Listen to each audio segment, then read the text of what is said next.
Etika bisnis merupakan cara untuk melakukan kegiatan bisnis yang mencakup seluruh aspek yang berkaitan dengan individu, perusahaan, dan masyarakat. Etika bisnis dalam suatu perusahaan dapat membentuk nilai, norma, dan perilaku karyawan serta pimpinan dalam membangun hubungan yang adil dan sehat dengan pelanggan atau mitra kerja, pemegang saham, dan masyarakat. Perusahaan meyakini prinsip bisnis yang baik adalah bisnis yang beretika, yakni bisnis dengan kinerja unggul dan berkesinambungan yang dijalankan dengan mentaati kaidah-kaidah etika sejalan dengan hukum dan peraturan yang berlaku.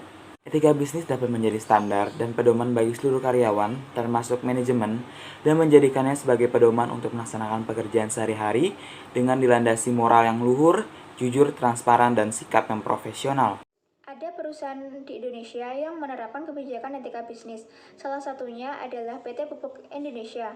Adapun kebijakan-kebijakan yang diterapkan adalah yang pertama, ada kebijakan larangan gratifikasi dan anti suap. Yang kedua, ada kebijakan dan prosedur pelaporan atau whistleblower. Yang ketiga, memegang teguh dan bertanggung jawab atas penerapan prinsip-prinsip dasar integritas di lingkungan PIHC. Yang keempat, pelaksanaan penerapan Good Corporate Governance. Yang kelima, kebijakan anti-fraud. Dan yang keenam, kebijakan keterlibatan dalam politik.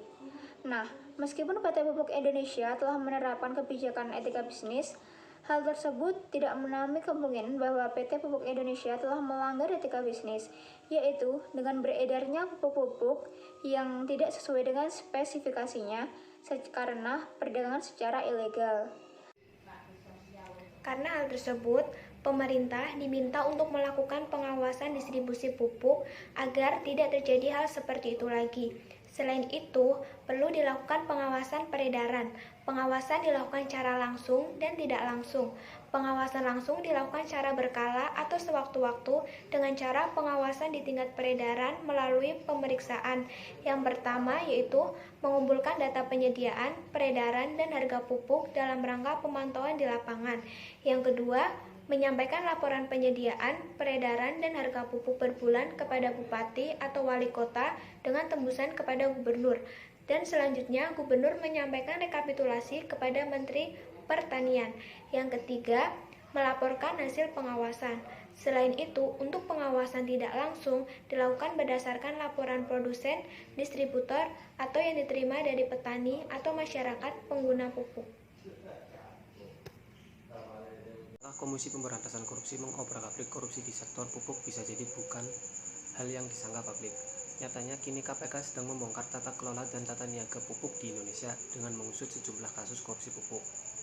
KPK mengumumkan bahwa Direktur Keuangan sekaligus Vice Direktur PT Berdikari Persero, Siti Marwah sebagai tersangka tindak pidana korupsi penerimaan suap terkait pembelian pupuk urea tablet di perusahaan tersebut. Dalam kasus yang melibatkan pejabat Kementan, modus yang dilakukan adalah melakukan penggelembungan harga pupuk hayati untuk petani.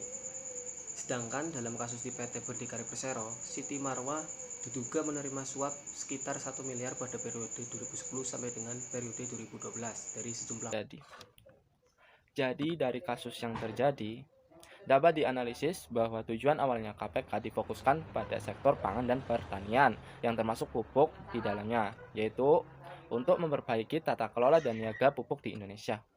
Karena banyak terjadi kasus pemberian suap pupuk urea dan penggandaan pupuk hayati yang membawa dampak buruk bagi petani di Indonesia dengan modus menggelembungkan harga pupuk hayati yang beredar di pasaran.